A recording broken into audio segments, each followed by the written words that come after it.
It was supposed to be a regular Monday morning at Carter and Reed, a prestigious law firm in Atlanta. The glass walls, the marble floors, the echo of polished shoes across the lobby, it all screamed power. But beneath that shine, something darker simmered. Today, everything was about to crack. Elijah Moore had only been working there 6 months. A 28-year-old black man with a Harvard law degree and a resume twice as impressive as most of his colleagues, he was used to being the only one who looked like him in the room. He wore his suit sharp, his hair short and neat, and his words careful. Always careful. But today, something felt off the second he stepped into the building. The receptionist, Anna, barely looked up when he greeted her. Usually, she gave him a smile. Today, nothing. Just a muttered morning and a quick shuffle of papers. He brushed it off and headed to the elevators. But then he noticed it, 2 security guards posted at the entrance of the executive wing. That wasn't normal. He scanned his badge. Nothing. Red light. He tried again. Still red. "Excuse me," Elijah said, turning to one of the guards. "Is there a problem with my badge?" The older of the 2 guards looked him up and down like he was some trespasser off the street. "You're Elijah Moore?" "Yes. Mr. Carter asked that you wait here. You're not allowed upstairs until further notice." Elijah frowned. "Why?" "Don't know. Just following orders." People were starting to stare. Associates, interns, even janitorial staff. They walked by, slowing just enough to catch the drama. Elijah stepped back, feeling the heat rise in his chest. Something was wrong. Deeply wrong. He pulled out his phone and called his assistant, Kendra. She answered on the second ring. "Hey, Kendra, do you know what's going on? My badge isn't working." There was a pause. "You haven't heard." He stiffened. "Heard what?" Kendra's voice lowered. "They're saying someone leaked sensitive documents to the press. Internal memos about discrimination claims. And they're blaming you." Elijah nearly dropped his phone. "What?" "That's insane. I didn't leak anything." "I know," she whispered. "But Mr. Carter's furious. They're already talking legal action. HR's in a frenzy. You might want to lawyer up." Elijah's jaw clenched. "Thanks, Kendra." He ended the call and looked up. The guards were still watching him like he was about to run. Suddenly, one of the managing partners, Greg Stanton, stepped out of the elevator. A tall, pale man in his late 50s with cold blue eyes and a voice like sandpaper. "Elijah," Greg said smoothly. "Come with me." The guards stepped aside. Elijah followed him through the hallway, the silence between them heavy and tense. They entered a private conference room. Inside were Mr. Carter, the founder of the firm, 3 members of HR, and 2 lawyers Elijah didn't recognize. "Take a seat," Carter said without looking up. Elijah remained standing. "I didn't leak anything. I want that on the record right now." Carter finally looked at him. "Then you have nothing to worry about." But his voice was smug. Too smug. Like he already knew how this would end. Elijah's eyes narrowed. "Are you even going to let me defend myself?" "Everything will be handled appropriately," Carter replied. "You'll be on unpaid leave effective immediately while we conduct our internal investigation." "Unpaid?" Elijah repeated. "You're suspending me without pay based on hearsay?" "You breached the firm's trust," Carter said calmly. "Or someone did, using your credentials. Either way, it's your responsibility." Elijah couldn't believe it. "You've already made up your mind." Nobody responded.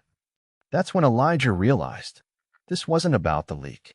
It was something deeper, older. This firm had always worn diversity like a badge, something to show off on the website. But when things got messy, the black guy was the easiest one to throw under the bus. And they thought he'd just walk away quietly. They didn't know he had already started recording the meeting on his phone. And they definitely didn't know what else he had in his possession. Something that could destroy this firm from the inside out. Elijah walked out of that conference room with his jaw tight and his fists clenched. His badge had been disabled, his reputation had dragged through the dirt, and everyone looked at him like he just robbed the place. But he wasn't thinking about any of that. All he could think about was the file. 6 months ago, back when he was still trying to impress the higher-ups, Elijah stayed late to work on a due diligence report. Everyone else was gone, except for Greg Stanton. Greg had forgotten to lock his office, and his assistant left her computer on.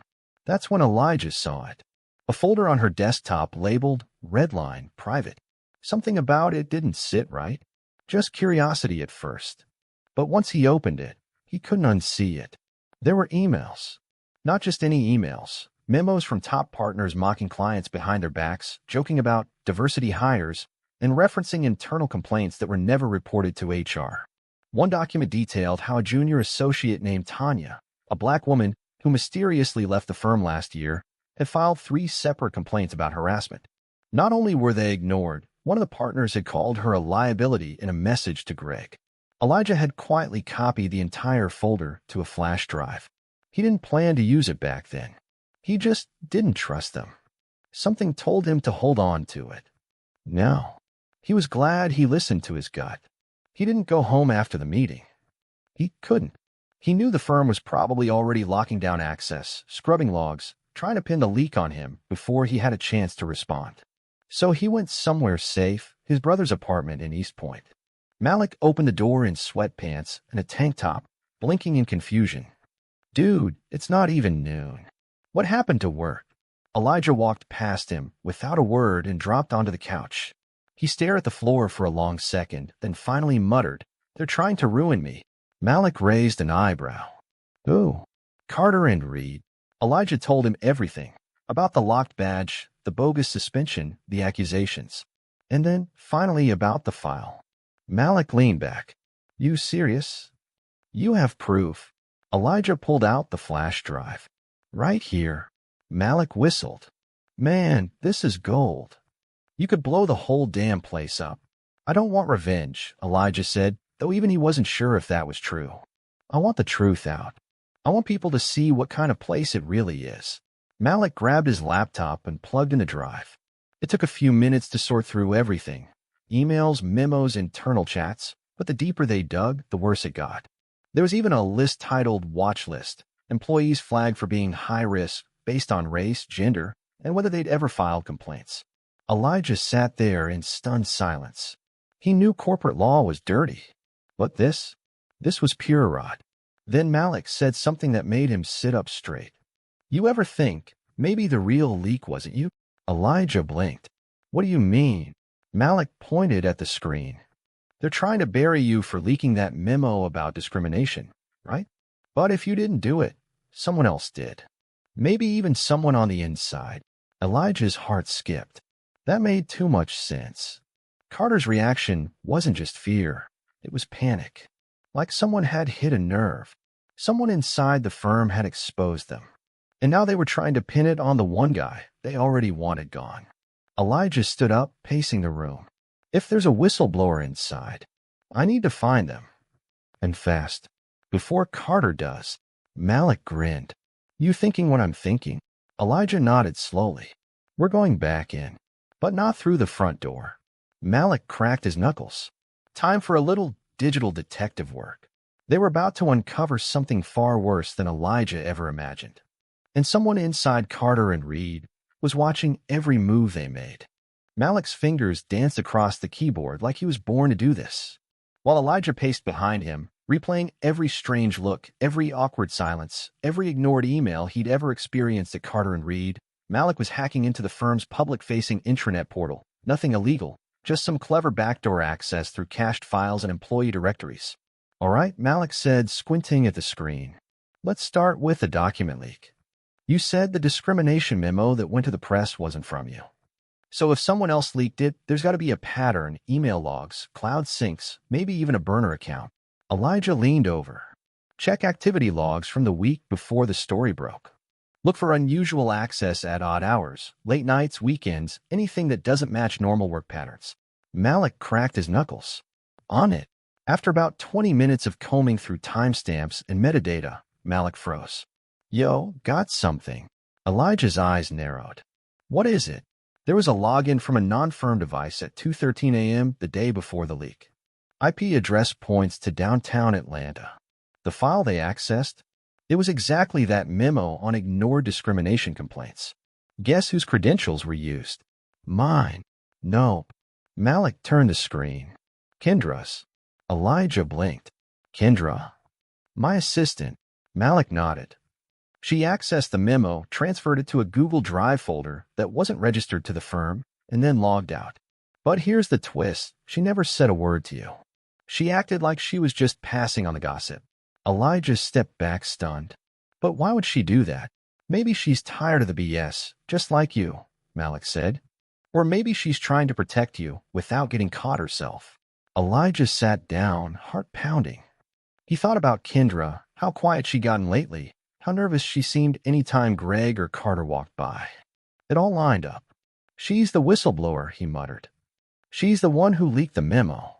And they're trying to pin it on me because I'm the easiest target. Malik nodded slowly. If that's true, she's in danger. And so are you. Before Elijah could respond, his phone buzzed. Unknown number. He answered. Hello. A woman's voice came through, quiet, trembling. Elijah, it's me. Kendra. I only have a minute. He turned on speaker. Kendra, are you okay? No, she whispered. I think they know it was me. HR called me in this morning. They asked if I'd ever used your login off hours. They're trying to trap me. Elijah's voice was calm but firm. Did you leak the memo? A pause. Yes.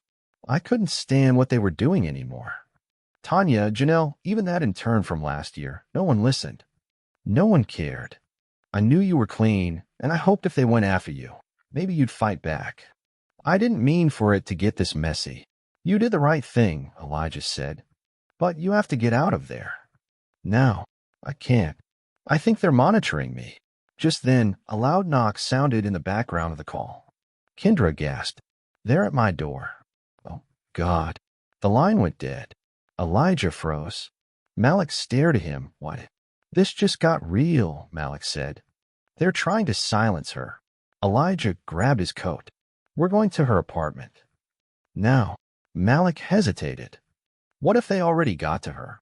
Then we get whatever we can from her computer or phone, Elijah snapped. Before they wipe it. That leak is the only thing keeping this story alive. They jumped into Malik's old Civic and peeled off toward Kendra's apartment on the south side. Every second felt like a countdown. If Carter's people were cleaning up the mess, Elijah knew what came next. Cover-ups, threats, maybe even blackmail. He wasn't going to let that happen. Not to Kendra. Not to anyone else. They were halfway there when Malik's phone pinged. He checked the screen, then cursed under his breath. What? Elijah asked. Malik handed over the phone. It was a screenshot from an anonymous tip line used by legal whistleblowers.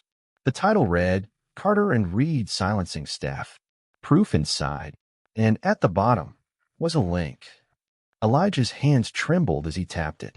The screen loaded a video, grainy, low resolution, clearly recorded in secret. Inside, Mr. Carter was seated in the same conference room from earlier, speaking to someone off screen. If this gets out, Carter said, we blame Moore. Simple. A black face makes a perfect scapegoat. If HR pushes back, we pressure them.